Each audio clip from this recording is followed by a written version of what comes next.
الحمد لله وكفى وسلام على عباده الذين اصطفى لا سيما على سيد الرسل وخاتم الأنبياء وعلى آله وصحبه ومن بهديه مهتدى. أما بعد فأعوذ بالله من الشيطان الرجيم. بسم الله الرحمن الرحيم. إن الله يحب الذين يقاتلون في سبيله صفا كأنهم بنيان مرصوص. صدق الله العظيم.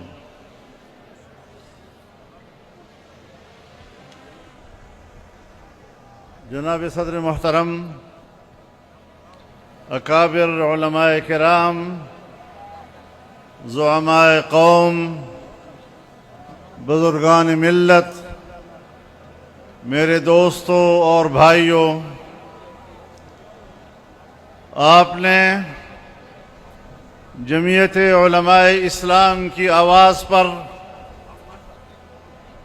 لبیک کہتے ہوئے اس اجتماع میں جو فقید المثال شرکت کی ہے، آج کا یہ اجتماع، اس کی آواز، اس کی نمائندگی پوری قوم کی طرف سے ہے، پوری امت مسلمہ کی طرف سے ہے۔ آپ آج صرف جمعیت علماء کی آواز نہیں ہیں، آپ پورے پاکستانی قوم کی آواز ہیں، آپ پورے ملک و ملت کی وحدت کی آواز ہیں، آپ امت مسلمہ کی آواز ہیں، امت مسلمہ کی وحدت کی علامت ہیں۔ اور میں پوری دنیا کو بتانا چاہتا ہوں کہ یہ اجتماع، یہ پاکستانی قوم کے جذبات کی علامت ہے۔ اور یاد رکھو، پاکستانی قوم اپنے فلسطینی مسلمان بھائیوں کے ساتھ ہے۔ پاکستان کے عوام مسجد اقصی کی آزادی کے لیے ایک صف ہیں۔ پاکستان کے عوام حرمین الشریفین کی حفاظت کے لیے یکجا ہیں، اور پاکستان کے عوام اپنے وطن عزیز کی دفاع کے لیے ایک مورچے میں کھڑی ہے اور اپنے وطن دفاع کو اپنے لیے افتخار سمجھتی ہے۔ میرے محترم دوستو، آپ نے بار بار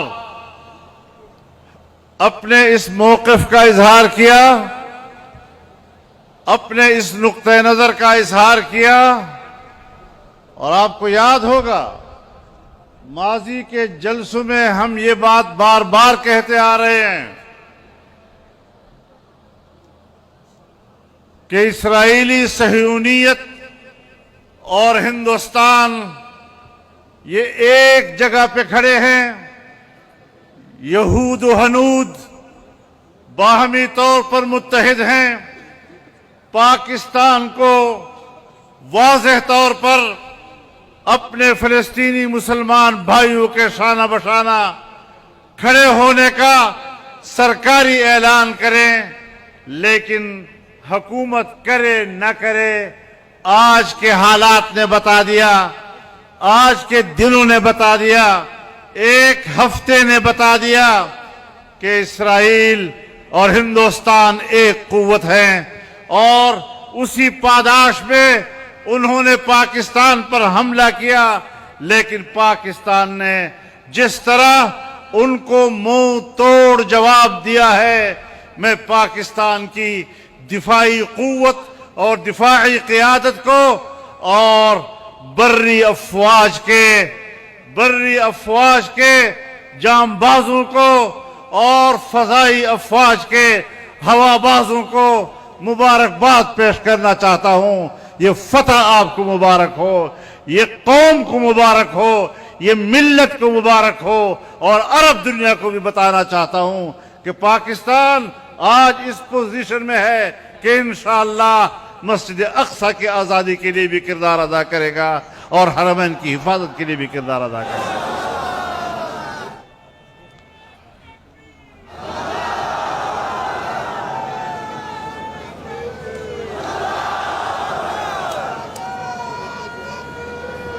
ہم آج ایک بار پھر اپنے اس موقف کو دہراتے ہیں کہ اسرائیل ایک ناجائز بچے کی حیثیت رکھتا ہے اور فرنگی سازشوں کے نتیجے میں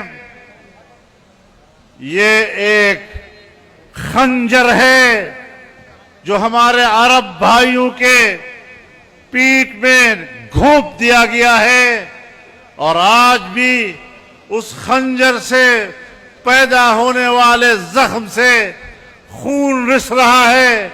آج بھی ہمارے عرب بھائی، فلسطینی بھائی خون میں نہا رہے ہیں۔ 60,000 مسلمانوں کی جانیں جا چکی ہیں، اور اسرائیل کہتا ہے کہ ہم تو دفاعی جنگ لڑ رہے ہیں۔ اقوام متحدہ پوچھے ان سے، اقوام متحدہ اپنے چارٹر کی بنیاد پر پوچھے ان سے، انسانی حقوق کے چارٹر کی بنیاد پر، جنیوا انسانی حقوق کنونشن، یہ اپنے چارٹر کی بنیاد پر ان سے پوچھے کہ کیا بچوں کو قتل کرنا، عورتوں پر بمباری کرنا، اس کو کس زمرے میں آپ دفاعی جنگ کہہ رہے ہیں؟ آپ نے عام شہریوں کو بمباری کا نشانہ بنایا، اپنے بارود کا نشانہ بنایا، اور اس کو دفاع کہتے ہیں۔ کس زمرے میں، کس قانون کے تحت، کس چارٹر کے تحت اس جنگ کو دفاعی جنگ کہا جا سکتا ہے؟ اسرائیل نے جارحیت کی ہے، اسرائیل نے عام شہریوں کو شہید کیا ہے، مسلمان بھائیوں کو شہید کیا ہے، اور ہمارے پاس جناب رسول اللہ صلی اللہ علیہ وسلم کی تعلیمات ہیں، المسلم اخو المسلم لا یظلمہ ولا یسلمہ۔ مسلمان کا بھائی ہے، نہ وہ خود ان پر ظلم کرتا ہے اور نہ اسے کسی کے ظلم کے حوالے کر سکتا ہے۔ پورے امت مسلمہ سے کہنا چاہتا ہوں، امت مسلمہ کی قیادت سے کہنا چاہتا ہوں کہ ہم کسی قیمت پر فلسطینیوں کو تنہا چھوڑنے کے لیے تیار نہیں ہیں، ہم کسی قیمت پر اپنے عرب بھائیوں کو تنہا چھوڑنے کے لیے تیار نہیں ہیں، اور آج بھی وقت ہے مسلم حکمران یہ عہد و پیمان کریں، واضح طور پر عملی اقدامات کے ذریعے سے ثابت کریں کہ وہ فلسطین کے عوام کے ساتھ ہیں، فلسطین کے شہداء کے ساتھ ہیں، ان کے خاندانوں کے ساتھ ہیں، فلسطین کے مجاہدین کے ساتھ ہیں۔ تو میرے محترم دوستو، یہ جمعیت علماء اسلام کا اول روز سے ایک موقف ہے، اور ہم آج بھی اس موقف پر صرف قائم نہیں بلکہ اتنے بڑے اجتماع کا مظاہرہ کر کے ہم نے ثابت کیا ہے کہ پاکستانی قوم ہمارے موقف کے ساتھ کھڑی ہے۔ تو میرے محترم دوستو، حکمران بھی ہمارے اس کو نوٹ کریں، اسلامی دنیا کے حکمران بھی ذرا اس منظر کو دیکھیں، اور عالمی برادری بھی اس کو نوٹ کریں کہ دنیا کا مسلمان کیا کہہ رہا ہے۔ میرے محترم دوستو،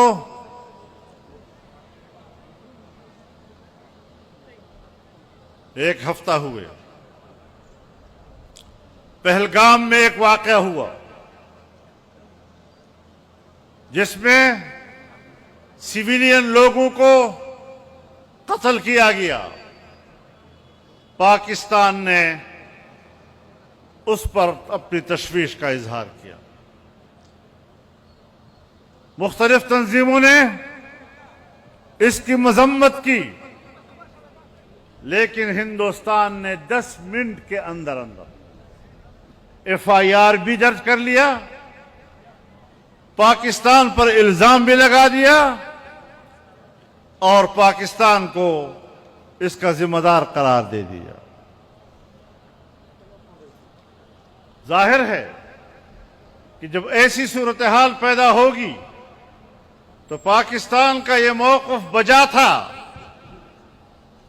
کہ بین الاقوامی سطح پر اس کی تحقیقات کرائی جائیں، کیا پاکستان اس میں ملوث ہے، نہیں ہے، یا ہندوستان خود اس کا ذمہ دار ہے۔ ہندوستان کے حکمرانوں، مودی جی،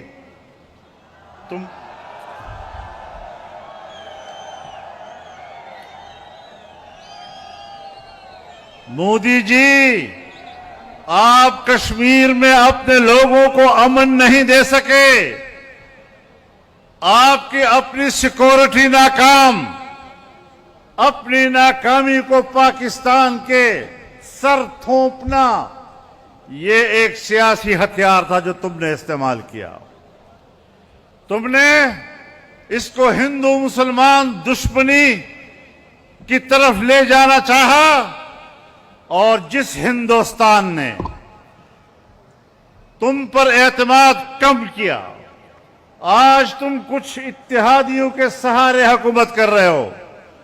تم نے کشمیر کے اندر آبادی کا تناسب تبدیل کرنے کی کوشش کی، تم نے کشمیر کی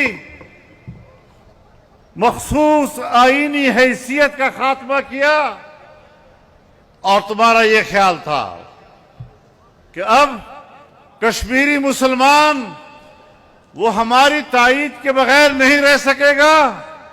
لیکن کشمیر میں الیکشن ہوا اور تمہیں تاریخ کی ذلت آمیز شکست سے دوچار کر دیا۔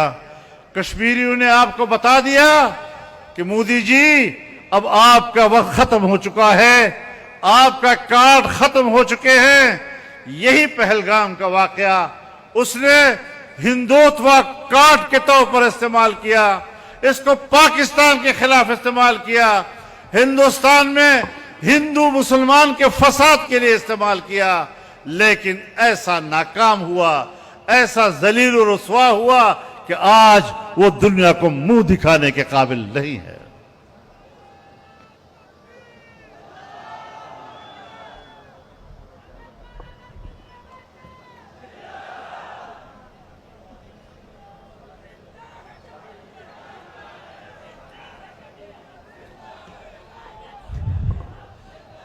میرے محترم دوستو،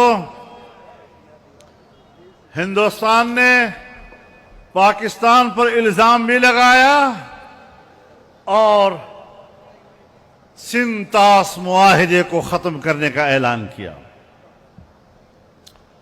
یاد رکھیں، سنتاس معاہدے میں عالمی بینک ثالث ہے اور کوئی ملک یک طرفہ طور پر معاہدے کی بنیاد پر یک طرفہ طور پر اس ٹریٹی کو ختم نہیں کر سکتا۔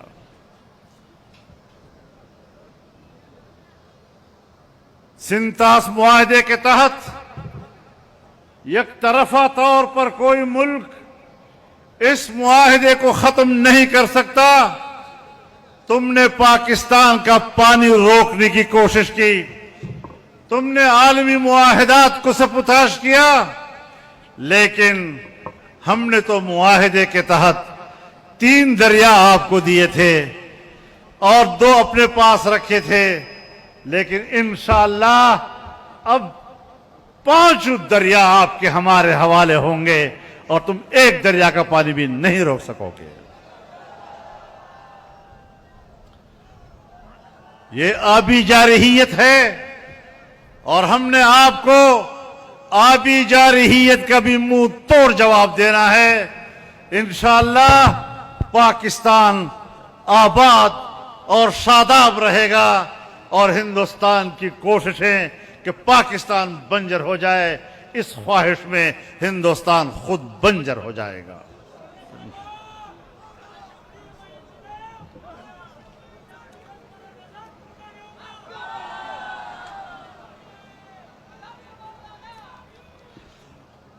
میرے محترم دوستو،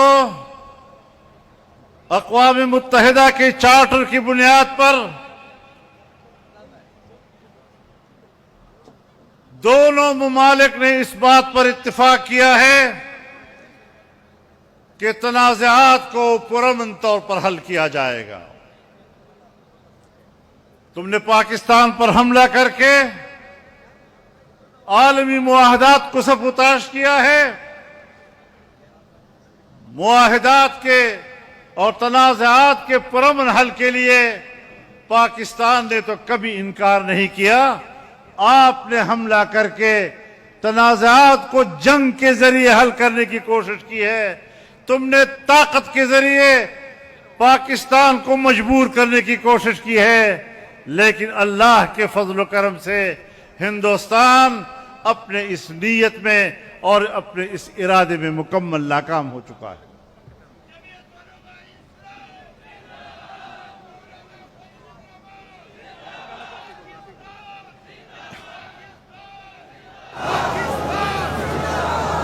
جنیوا انسانی حقوق کنونشن کی بنیاد پر ساری دنیا اس بات کی پابند ہے کہ وہ شہریوں پر بمبار نہیں کریں گے، شہریوں کو نشانہ نہیں بنائیں گے، اسکولوں کو، ہسپتالوں کو نشانہ نہیں بنائیں گے۔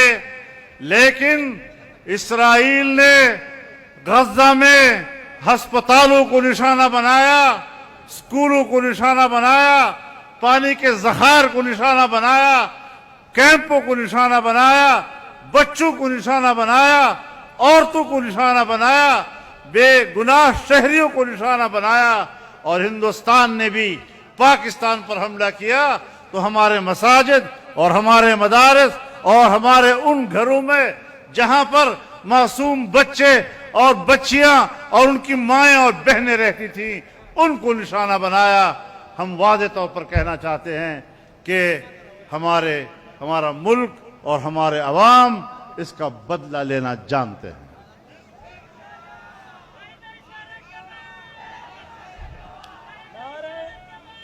نعرہ تکبیر!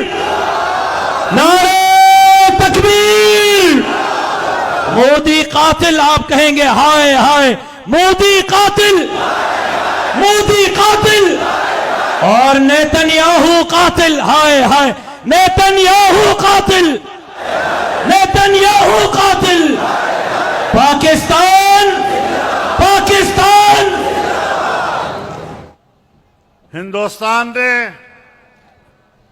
ہمارے ایئر بیسز پر حملے کیے، راکٹ برسائے، ہمارے دفاعی قوت پر جگہ جگہ انہوں نے حملے کیے۔ لیکن گزشتہ رات جب پاکستان نے اس کا جواب دیا اور جواب دے کر ان کے تمام اسلحے کے ذخائر کو تباہ و برباد کر دیا، ان کے ایئرپورٹوں کو تباہ کر دیا، ان کو جہازوں کو اڑنے کے قابل نہیں بنایا، اور اسرائیل اور فرانس نے ان کو جو جہاز مہیا کیے تھے، راکٹ مہیا کیے تھے، اسلحہ کا سامان مہیا کیا تھا، وہ دھوئیں کا ایک لہر بن گئی اور ڈھیر ہو گئی اور بے حس ہو گئی، اور الحمدللہ پاکستان نے ان کی قوت کے غرور کو تباہ و برباد کر دیا۔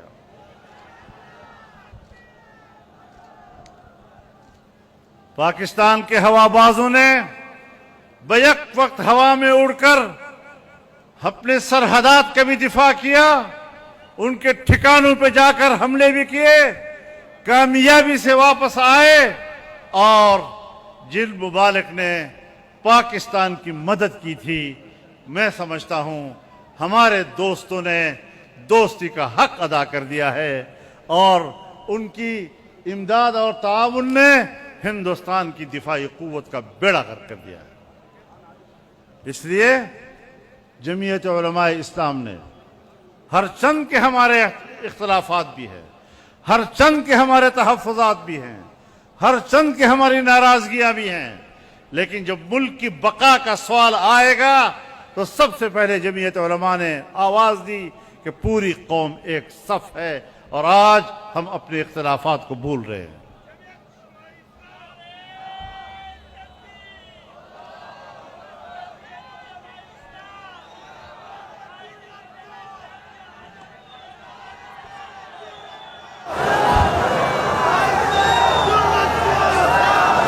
میرے محترم دوستو، میں کوئی زیادہ لمبی باتیں نہیں کرنا چاہتا، صورتحال آپ کے سامنے ہے، لیکن میں اتنا ضرور کہنا چاہتا ہوں کہ عالمی قانون کے تحت اور اقوام متحدہ کے قانون کے تحت پاکستان کو دفاع کا حق حاصل ہے۔ ہم نے دفاع کیا ہے تو عالمی قانون کے تناظر میں کیا ہے، ہم نے جارحیت نہیں کی، تمہاری جارحیت کا منہ توڑ جواب دیا ہے، اور آئندہ بھی ہمیں اپنے دفاع کا پورا حق حاصل ہے۔ ہم پرامن ذرائع سے تنازعات کا حل چاہتے ہیں، لیکن اگر آپ طاقت استعمال کریں گے تو پاکستان کی طاقت کا اندازہ تم نے لگایا ہے۔ تم کل ایک راکٹ مارو گے، ہم 100 راکٹ ماریں گے اور تمہاری قوت کو برباد کر دیں گے۔ نعرہ تکبیر! نعرہ تکبیر! جمعیت علماء اسلام، قائد جمعیت حضرت مولانا فضل الرحمان، پاکستان پاکستان پاکستان!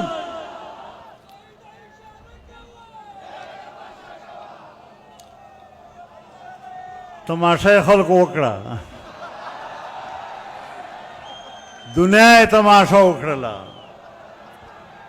او دغه څه به ان شاء الله د دوی تماشا کو که خدای کول.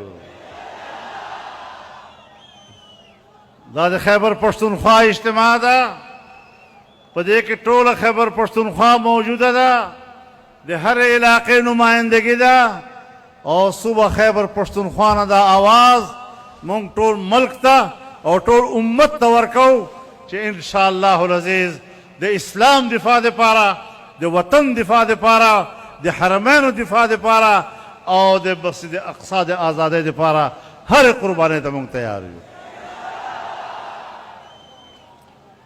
ان شاء الله العزیز. او پښتانه په جنگ کې وروستو نه راځي. د پښتنو تاریخ دا ده چې پښتنو هندوستان فتح کړی ده، پښتنو چرته جنگ نه ده بایللی، او ان شاء الله العزیز په مخ به هم په دغه میدان کې ان شاء الله په جهاد کې په اول صف کې ولاړ یو. صحیح ده؟ په یو صف کې به ولاړ یو، ملک دفاع به کوو، وطن دفاع به کوو، دا وطن به مستحکم کوو، او ان شاء الله چې جمعیت علماء اسلام په ملک کې موجود وي او د هغې مشوره موجوده وي، د هغې رائے موجوده وي، ان شاء الله دا وطن به کله ماته نه خوري. الله تعالی دې پاکستان ته او اسلام ته سربلندي ورکړي، او زمونږ دا جدوجهد او قربانیان دې الله په خپلې لارې کې قبول وګرځوي. وآخر دعوانا ان الحمد لله رب العالمين.